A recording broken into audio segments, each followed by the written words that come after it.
आजकल श्राद्ध पक्ष चला है, तो ब्राह्मणों को लेकर सोशल मीडिया में बहुत सारे मजाकिया पोस्ट लोग डाल रहे हैं।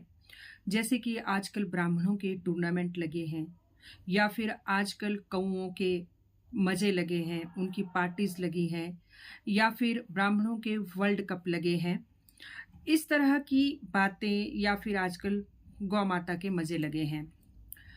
खैर, जो इस तरह की जो बातें सोशल मीडिया पे चल रही हैं, व्यक्तिगत तौर पर मैं तो उनसे बहुत आहत होती हूँ, जो इस तरह की बात श्राद्ध पक्ष को लेकर करते हैं। पहली बात तो ये है कि कोई मुझे बताए कि ऐसा कौन ब्राह्मण है जो कि किसी भी व्यक्ति को फ़ोन करके या उसको पत्र लिख के या उसको कोई मैसेज देता है कि वो उसे अपने पितरों के श्राद्ध पर घर बुलाए। और ऐसा आप ब्राह्मण को क्या दे देते हैं जिससे कि वो अपना स्वर्ण महल बना लेते हैं। एकमात्र खाना ही तो खिलाते हैं। और ब्राह्मण ने कभी ऐसा हुआ कि आपने ब्राह्मण को खाना खिलाया और उसने कहा कि मज़ा नहीं आया? आप उसको दक्षिणा 1 रुपए दें या 10 दें या 100 रुपए दें। कभी उस ऐसा हुआ कि उसने कहा कि मुझे 10 रुपए क्यों दिए, मुझे 50 रुपए चाहिए या 100 रुपए चाहिए? तो माफ़ कीजिएगा, इस तरह की पोस्ट ना डालें सोशल मीडिया पे। और मुझे ये भी लगता है व्यक्तिगत तौर पर कि ये जो हमारा सनातन धर्म है, हमारे लोग इस सनातन धर्म की विशालता और इसकी गहनता को जानते नहीं हैं। हमने ना तो अपने पौराणिक ग्रंथों को पढ़ा है, ना हम अपने जो पुरानी पीढ़ियों के लोग हैं, ना हम उनके बारे में जानना चाहते हैं, ना उनके बारे में पढ़ना चाहते हैं, और ना कोई खोज करना चाहते हैं, जबकि सनातन धर्म एक वैज्ञानिक धर्म है। और धर्म क्या है? व्यक्ति अपने कर्तव्य का पालन करता है, वही धर्म है। और दूसरा कि सनातन धर्म में समाज को चलाने के लिए जो नियम बनाए गए हैं, वही धर्म है। हालांकि आज के समय में हर धर्म में बहुत सारे संप्रदायों का समावेश हो चुका है, लेकिन धर्म सबका एक ही है, और वो धर्म है मानवता का धर्म, सर्वजन हिताय सर्वजन सुखाय का धर्म। और बड़ी बात तो ये है कि हमारे सनातन धर्म की महानता, गूढ़ता और गहनता वो है कि हम जीते जी तो एक दूसरे की सुध लेते ही लेते हैं, लेकिन मरणोपरांत भी हम अपने पितरों को याद करते हैं। अब मुझे बताइए कि आज हम जिस जगह पर हैं, आज हमारे पास मोबाइल्स हैं, सैटेलाइट्स हैं, हम चांद पे पहुंच रहे हैं, हम सितारों पे पहुंच रहे हैं, हम सूरज की खोज कर रहे हैं, हम धरती से कई किलोमीटर नीचे चले गए हैं, समुद्र के अंदर बहुत गहराई में चले गए हैं, हम चोटियों पे पहुंच गए हैं। और मनुष्य, और जब शुरू हुआ धरती पर जीवन, तो क्या था? वो निर्वस्त्र था, वो कच्चा मांस खाता था। धीरे धीरे उसने आग का आविष्कार किया, उसके बाद पहिए का आविष्कार किया, उसने कपास का आविष्कार किया, अनाज का किया, अन्न का किया, धन का किया, समाज में नियम बनाए, सभ्यता बनाई, हमें जीना सिखाया। तो हम कहाँ थे और हम आज कहाँ पहुंच गए हैं?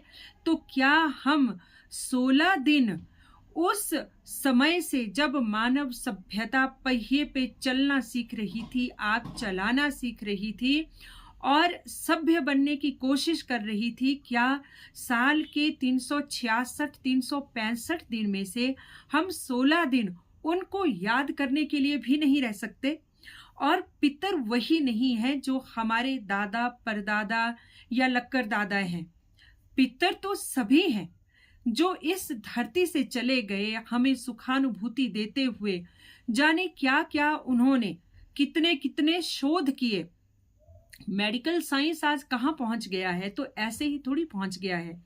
तो पितृ जो ये हमारे पर्व हैं, पितृ पक्ष हैं, क्या हम उनके प्रति कृतज्ञता को जताने के लिए भी ब्राह्मणों को हम टूर्नामेंट का नाम देते हैं? ऐसा क्या खा लिया ब्राह्मणों ने सबका कि उनके मजे हो गए? अब देखिए, जब आपका जन्म होता है तो माता पिता ब्राह्मणों के पास जाते हैं। आप इसकी टिप्पणी बनाइए और आप बताइए इसके क्या ग्रह हैं।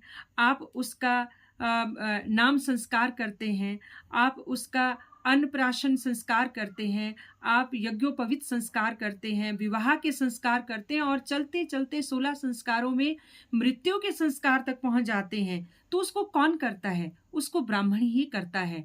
और जो लोग कहते हैं ब्राह्मणों के टूर्नामेंट लग रहे हैं, तो ब्राह्मणों को, जिन लोगों ने हमारे वेद पुराण पढ़े हैं, हमें पता है कि वर्ग है, ब्राह्मणों को कार्य दिया गया है कि वो धार्मिक अनुष्ठान करेंगे। वो सब कार्य छोड़ के धार्मिक अनुष्ठान करते हैं, आपके ग्रहों की शांति का कार्य करते हैं, आपके लिए कोई भी कर्म कांड है वो करते हैं, अपना सब काम काज छोड़ के वो करते हैं। और वो अगर पितरों के लिए आप उनको अपने घर में बुला रहे हैं, अगर आपने उन्हें दाल, सब्जी, खीर, पूड़ी खिला दी, तो उसके लिए उनके टूर्नामेंट हो गए।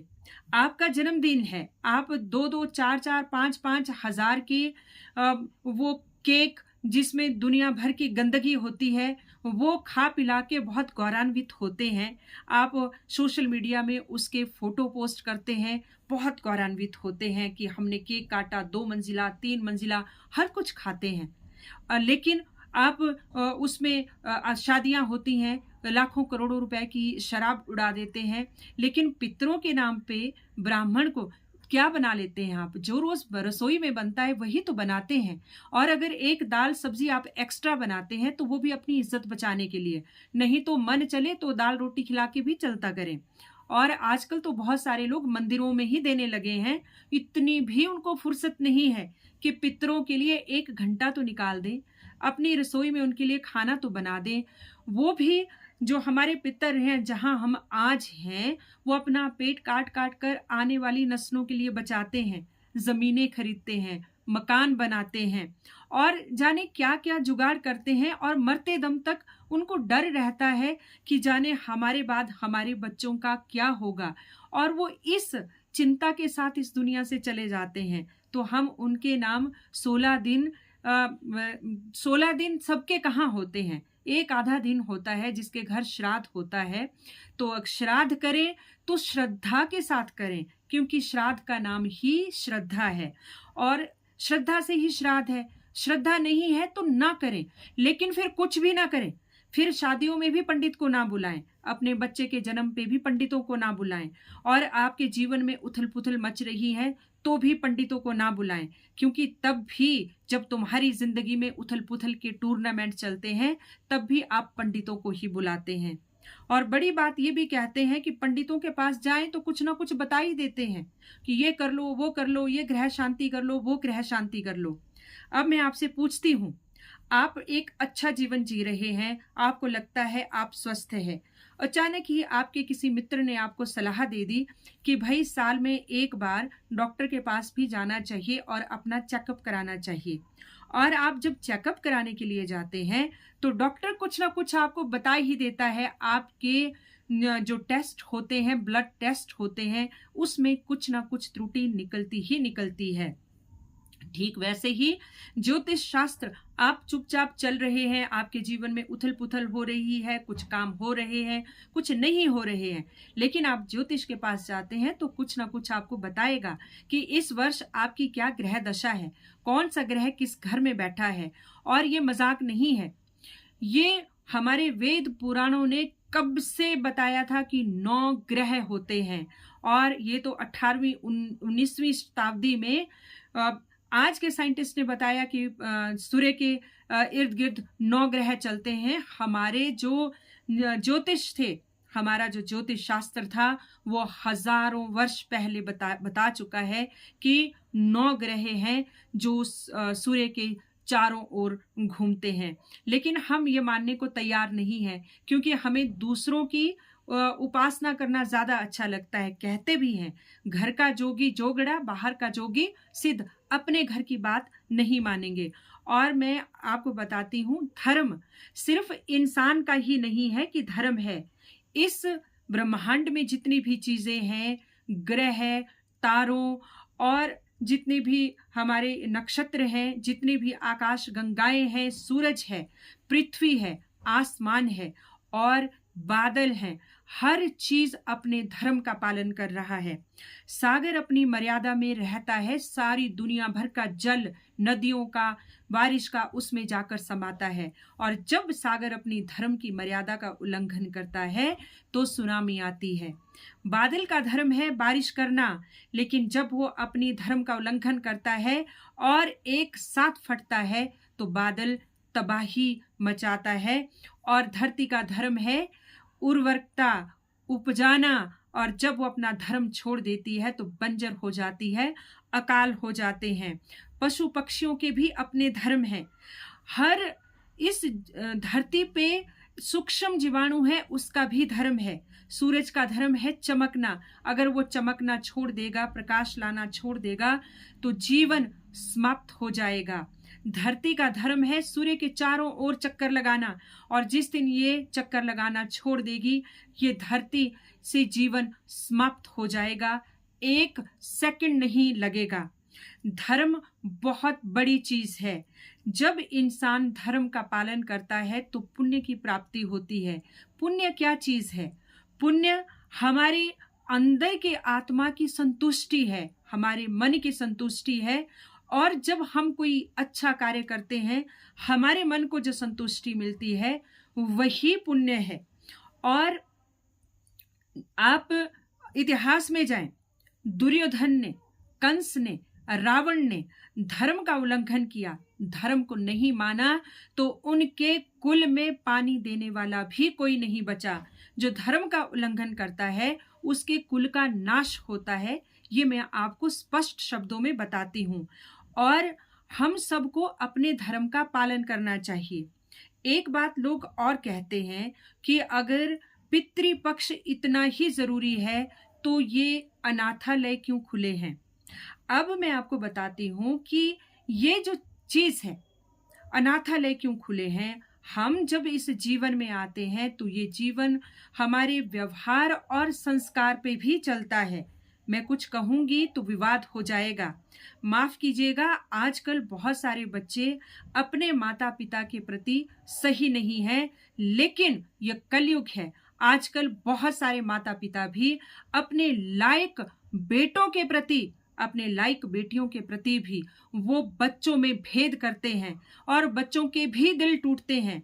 यही नहीं है कि माता पिता के ही श्राप जो है वो बच्चों को लगते हैं, बच्चों के मन से जो आहें निकलती हैं वो भी कहीं ना कहीं श्राप के रूप में माता पिता के साथ जुड़ती हैं। ये ब्रह्मांड लॉ ऑफ अट्रैक्शन पे काम करता है। अगर हम दूसरे के प्रति बुरा करते हैं तो कभी ना कभी उस बुराई का फल उस इंसान को हट के किसी ना किसी रूप में आता ही आता है।